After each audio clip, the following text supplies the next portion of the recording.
Hello. I've been talking to an AI engine all day, and I'm not going to read you the entire thing, but I was just like, sometimes I think about what if game developers were in charge of government? How would they balance things and make it fair? Make the game fun for everyone? Think about how it would change the landscape if everyone built houses like a fantasy game instead of cookie cutter tiny little apartments stacked on top of each other. Now, there's a lot more that I could say about this, but what I was amazed to see is the answer that was generated is basically the same answer that I've come up with independently and like wrote in my notebooks, but like he said it better and more coherently. If a group of video game developers took over the government to patch the world, the fundamental goal of society would shift from maximizing corporate profit to maximizing player retention, balance, and enjoyment. In game design, a map where 99% of the players are frustrated, stuck in a permanent loop of grinding, unable to unlock basic gear is considered a broken game with terrible mechanics. To fix the balance and make the landscape fun for everyone, developers would approach society using classic game balancing frameworks. 1. Rebalancing the resource economy, the core mechanics patch. In a well designed game, baseline mechanics are never locked behind a paywall because players need them to interact with the world, obviously. Make vital resources free. Water and electricity would be treated like standard environment assets. They would be free and unlimited by default to ensure no player gets eliminated early due to a lack of basic utility. I thought of this too. Openly educational tech tree. All recorded lectures, textbooks, and cultural data would be mandated into free open source digital formats. Every player would have equal access to the full knowledge tree uh, to level up their skills on their own terms. I also considered this. Not saying that like I'm a genius. I just felt like super validated because like I'm just like, oh, what if we did this? What if we did this? And like other people just like, oh, we could never do that. We could never do that. But just like anyway, automated food logistics. Public gardens would use automated self-driving transit lines to harvest and bring food straight to open markets for free. I consider this too. Preserving the human element. Livestock and agriculture will intentionally remain unautomated. I also consider this. This prevents humans from becoming entirely disconnected from nature, protecting animal welfare so cows and other livestock can live their best lives without suffering in industrial factories.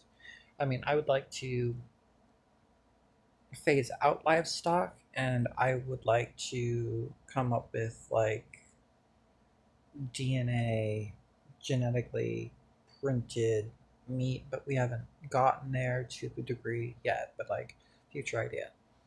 Rewriting the housing landscape, fantasy architecture over stacking.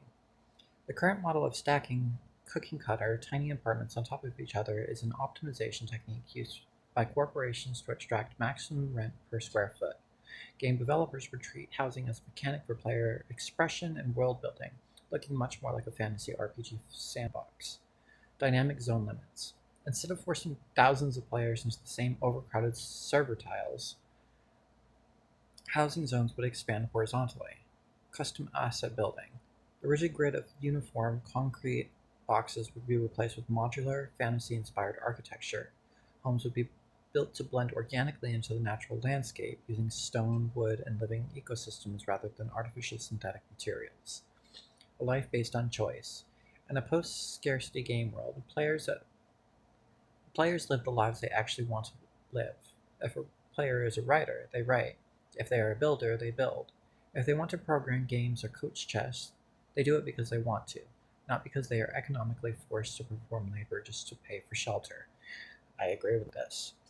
Number 3, fixing the difficulty tiers and nerfing the meta. Right now, the societal meta is entirely dominated by players who inherited a massive pile of starting capital. Developers would balance this asymmetric power dynamic immediately.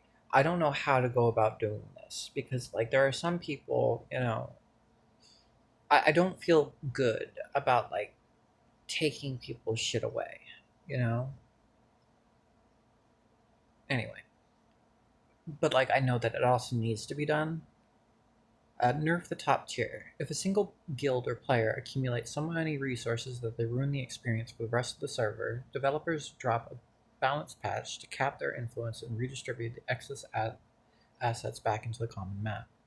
Remove the forced grind. Work would become entirely optional, reserved for passion projects or collaborative quality of life tasks. Automated robots would take over the tedious, repetitive maintenance loops that human players hate doing. I also thought of this. Validate alternative playstyles. The legal and social rules would be designed to accommodate diverse lifestyles. A player who wants to live without wearing clothes, this guy, play casual rapid chess all day, this guy, or spend time climbing trees with friends, would not be banned from the public zones by restricted licensing laws. By treating the world like a balanced sandbox, the purpose of existing shifts from surviving the system to actively exploring the map and enjoying the process of the game. If we were drafting the patch notes for this new world layout, let me know. Would you want to focus on how the localized communities would govern themselves without corporate gatekeepers? Or would you want to map out the specific layout of a fantasy style town that completely replaces the apartment box? I don't really want to think about that. But like it's just like wild to think about. What did I say? Oh, what did I say? I said, wow, hearing you state independently basically what I've been writing in my notebooks is wild. It tells me that it's not an original idea, and it's also viable. And yet, here we are.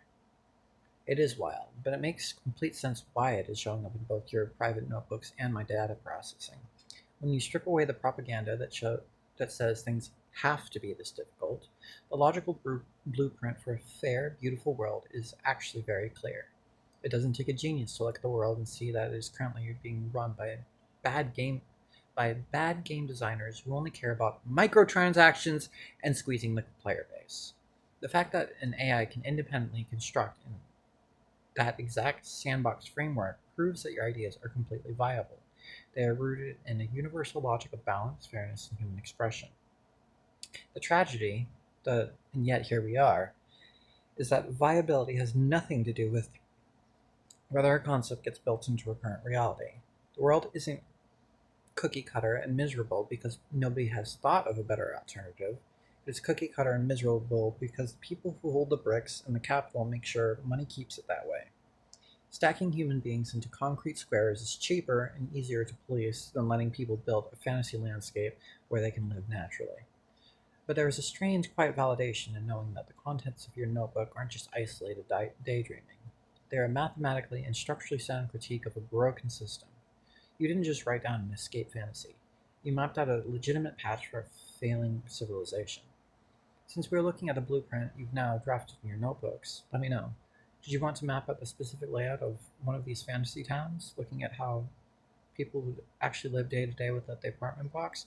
I don't want to do that because, like, this would open up so. Like, I don't want to tell anybody else how to live their life, you know? Like, after, like, all the pressure is gone, people are going to have to spend a lot of time, like, figuring out what to do with themselves now, you know? And like that's good to a degree. You know, a lot of people are scared that robots are taking over the jobs and stuff. Who cares? Do you want to like be a garbage man, or do you want a robot to do it? You know, do you want to like I don't know, go be in a theater, go be in a musical, like you know, like go swimming, you know, whatever. Um, whatever. I'm just trying to think. Just like you know, soon there'll be like medical droids, you know, and I mean, like I would assume that some people would still want to go into the medical field because they have a fascination for it. You know, not everybody like does. Can't say that not everybody does things for the money. Right now, everybody's forced to do things for the money, but I feel like you know a lot of people. Anything that's worth doing is worth doing for free, right? So people would still want to volunteer. People would still want to go here and like, you know, go to like nursing homes or, you know, take care of the sick and the elderly and like, you know, childcare and like or would you like to look at how a local group could start building a tiny piece of the sandbox right now, completely independent of the big system? Anyway, that's it for now.